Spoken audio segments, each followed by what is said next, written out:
चलिए दोस्तों, आज जो हम लोग आदित्य रंजन का बुक जो है वो हम लोग इसका पूरा फिजिक्स जो है वो कंप्लीट कर चुके हैं। और अभी हम लोग जो है वो आपका बायोलॉजी सॉरी स्टार्ट किए हैं, जिसका मैंने कोशिका जो है वो पढ़ा दिया है।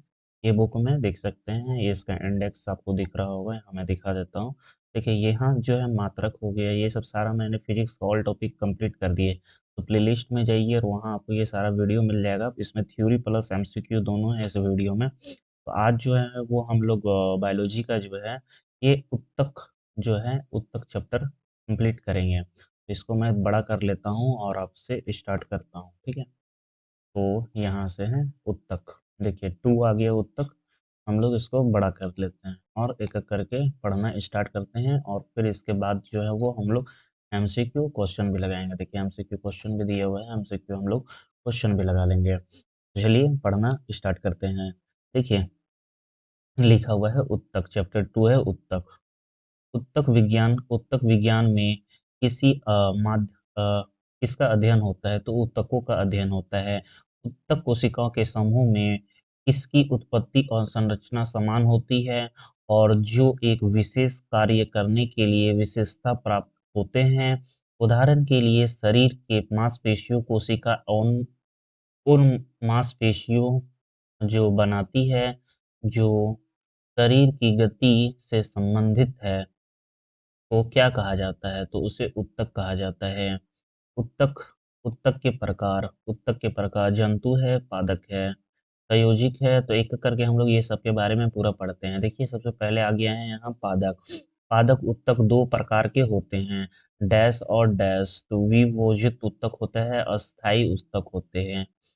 कौन से पादप उत्तक कोशिका विभाजन के समक्ष है, तो विभयोजत उत्तक जो है वो पादक उत्तक के समान है। ठीक उसी तरह से कौन सा पौधे की लंबाई और मोटाई बढ़ाने में कौन सा उत्तक सहायक है, तो विभोजतक उत्तक जो है वो सहायक है। डैश उत्तक एक प्रकार का पादक उत्तक है जो कि कोशिका विभाजन द्वारा की गई है कोशिकाओं का उत्पादन करता है, तो विभोजक उत्तक करता है। डैश उत्तक कोशिकाओं में अलग अलग प्रकार के अस्थायी उत्तक बढ़ाने के लिए पृथक होती है, तो विभोजित उत्तक होती है। डैश उत्तक की कोशिका बहुत सक्रिय होती है, इनमें संघन कोशिका, द्रव, पतली सेलुलोज भित्ति और विकसित केंद्र होते हैं, तो विभोजित उत्तक होते हैं।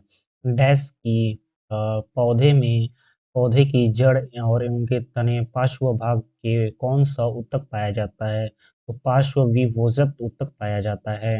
निम्नलिखित में से उत्तक पत्तियों और संधियों पर पाया जाता है, तो अंतर्विषी विभोजक उत्तक पाया जाता है। कौन सा उत्तक तने और जड़ के शीर्षक में पाया जाता है, तो शीर्षक विभोजक उत्तक पाया जाता है। सरल अस्थायी उत्तकों को 3 प्रकार किया है, मृदुल उत्तक, स्थूल कोण उत्तक है, दंड उत्तक है।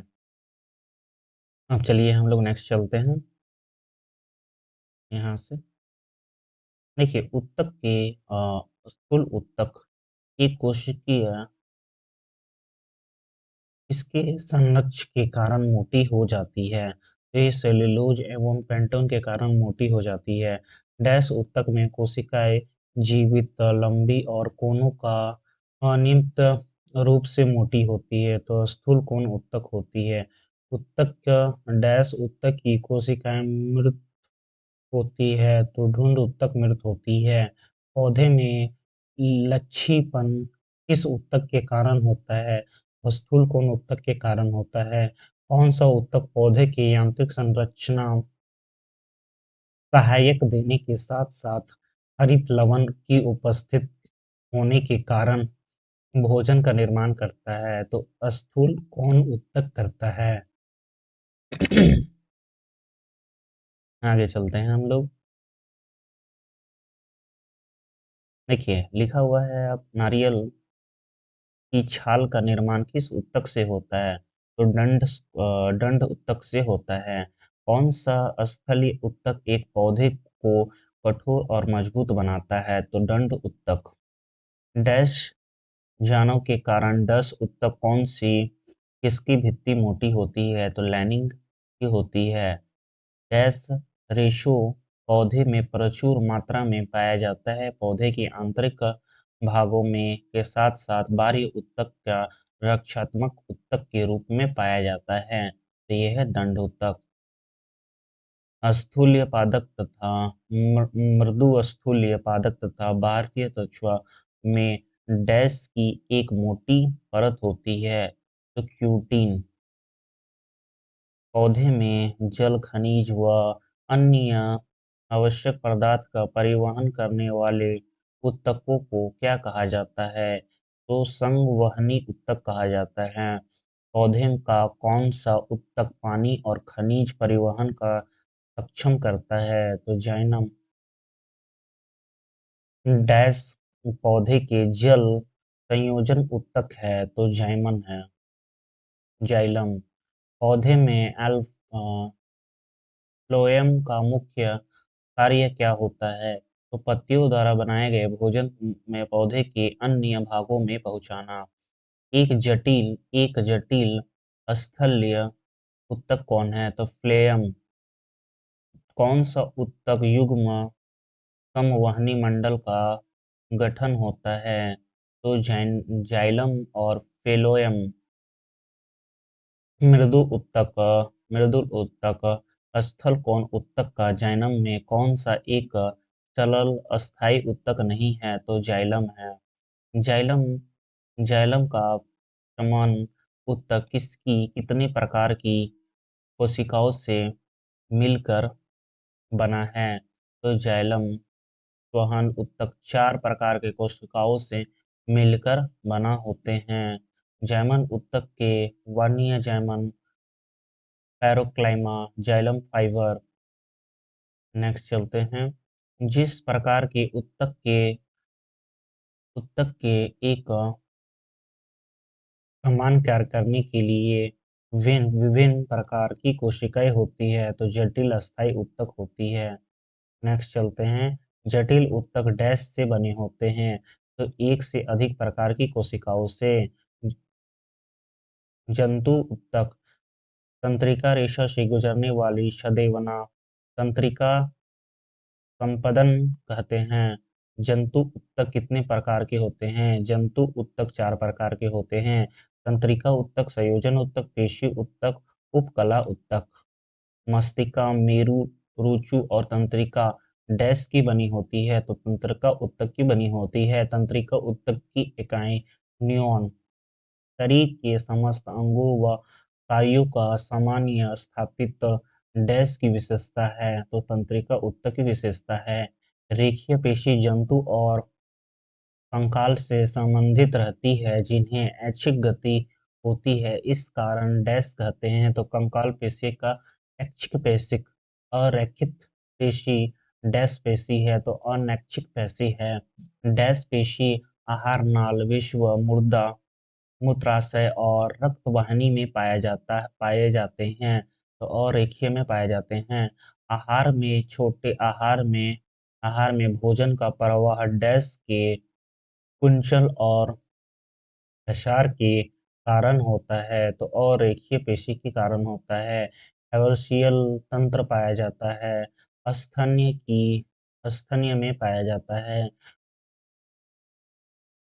फेफड़ों में ढकने वाला अवशन कहलाता है प्लूवल मेम्ब्रेन। एरियल लोअर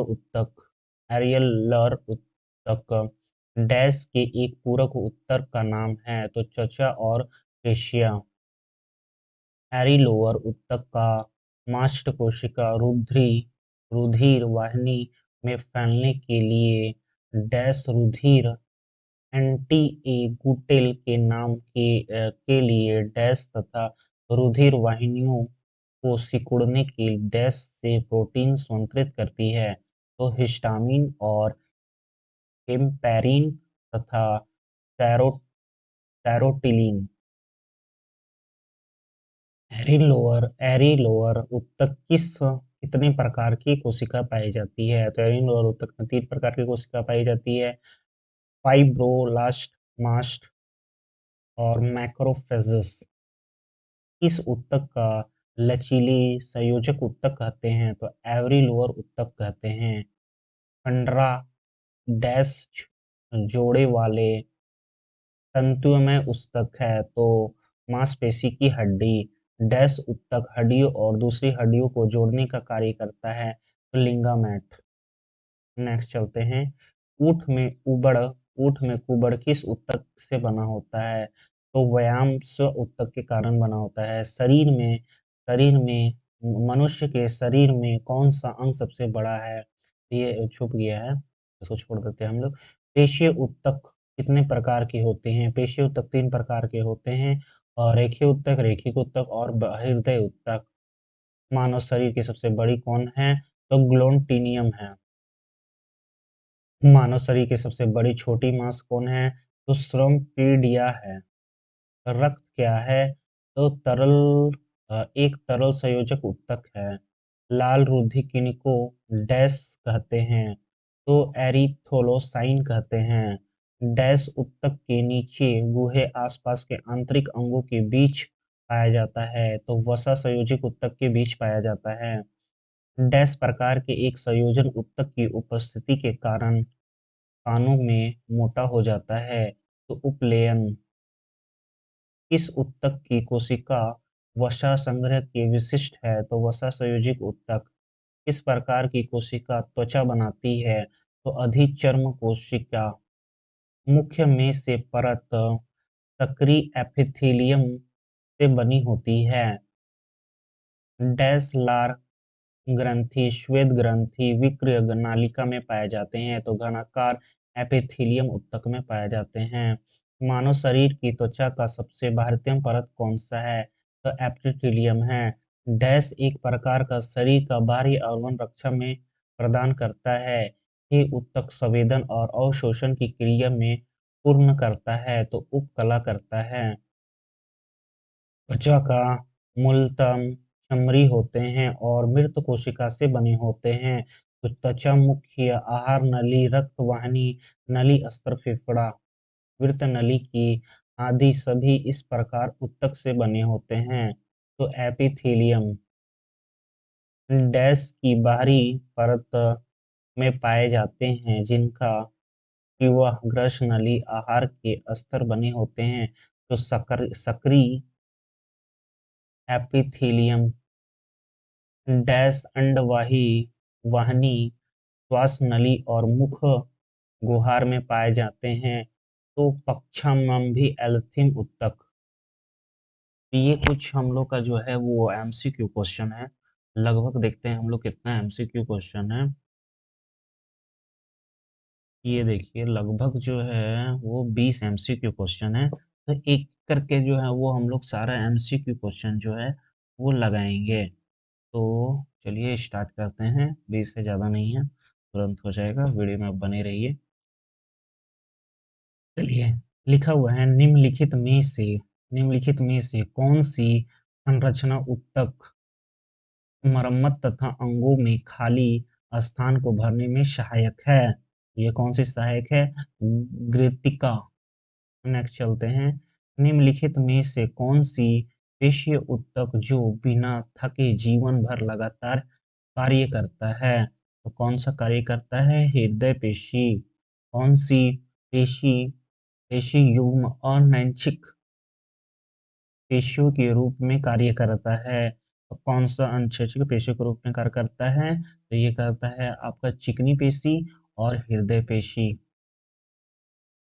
नेक्स्ट चलते हैं हम लोग। स्थानीय ऊतक के निर्माण के लिए एक स्थलीय संरचना आकार और क्रिया अपनाने की प्रक्रिया को क्या कहते हैं तो प्रक्रिया को कहते हैं विभेदीकरण। रक्त और हड्डी डैश के उदाहरण हैं तो ये संयोजी ऊतक के उदाहरण हैं। निम्नलिखित में से संयोजी ऊतक नहीं है तो कौन सी संयोजी ऊतक नहीं है, यह है तंत्रिका कोशिका। निम्नलिखित में से कौन सी एक जंतु ऊतक नहीं है तो दंड ऊतक। फ्लोएम डैश अतिरिक्त निम्नलिखित में से अन्य सभी में मिलकर बना है तो ये किसमें बना है तो ये बना हुआ है आपका फेलोएम वाहिनिका डैश चलते हैं, निम्नलिखित में से कौन से ऊतक अंतर कोशिकीय क्षेत्र बड़ा होता है? तो ये बड़ा होता है पैरेन्क्लाइमा। निम्नलिखित में से कौन सा एक सरल अस्थायी ऊतक नहीं है? तो सरल अस्थायी ऊतक कौन सा नहीं है? जाइलम। नेक्स्ट चलते हैं हम लोग 11 नंबर में। यहाँ यह है रूट टिप या शूट टिप कौन सा ऊतक पाया जाता है? तो कौन सा ऊतक पाया जाता है? विभोजिक ऊतक पाया जाता है। डैश एक जटिल ऊतक अस्थायी ऊतक है। ये है जाइलम। सरल अस्थायी ऊतक में 3 प्रकार होते हैं। तो ये 3 प्रकार कौन से होते हैं? पैराक्लाइमा, फ्लोरोकाइमा, क्लेरिकाइमा। भोजन भोजन के संग्रह के लिए जाइलम में कौन सी कोशिका उत्तरदायी है? तो कौन सी कोशिका उत्तरदायी है? यह है पैराकाइमा। निम्नलिखित में से कौन सी प्रणाली ऊतक की 50 कोशिका होती है? ये होती है सक्रिय उपकला। नेक्स्ट चलते हैं। पादकों में रेजिन और गोंद विशेषकर डैश में संचित होते हैं। तो ये किसमें होते हैं? पुराने जाइलम में। निम्नलिखित में से कौन सा प्रकाश संश्लेषण के उत्पादन का पत्तियों में पादप के अन्य भागों तक परिवहन करता है? तो ये कौन सा करता है? फैलोएम। पौधे के तने में परिधि में वृद्धि निम्नलिखित में से किसके कारण होती है? तो किसके कारण होती है? पार्श्वविभोजक के कारण होती है। तो संदेश स्थानांतरण का कार्य निम्नलिखित में से कौन सा कोशिकाएं करती है? तो ये कौन सी कोशिका करती है? लंबी शाखावृत्त तंत्रिका कोशिकाएं करती है। नेक्स्ट चलते हैं। निम्नलिखित में से ऊतक प्रकार में से किसके संकुचनशील प्रोटीन होते हैं? तो ये पेशीय ऊतक के होते हैं। तो ये हम लोग आज का खत्म हो गया। नेक्स्ट में हम लोग करेंगे जंतु एवं जंतु जगत के वर्गीकरण। और मिलते हैं दोस्तों नेक्स्ट वीडियो में। वीडियो अच्छा लगा तो लाइक जरूर करिएगा, चैनल को जरूर सब्सक्राइब करिएगा। Bye bye.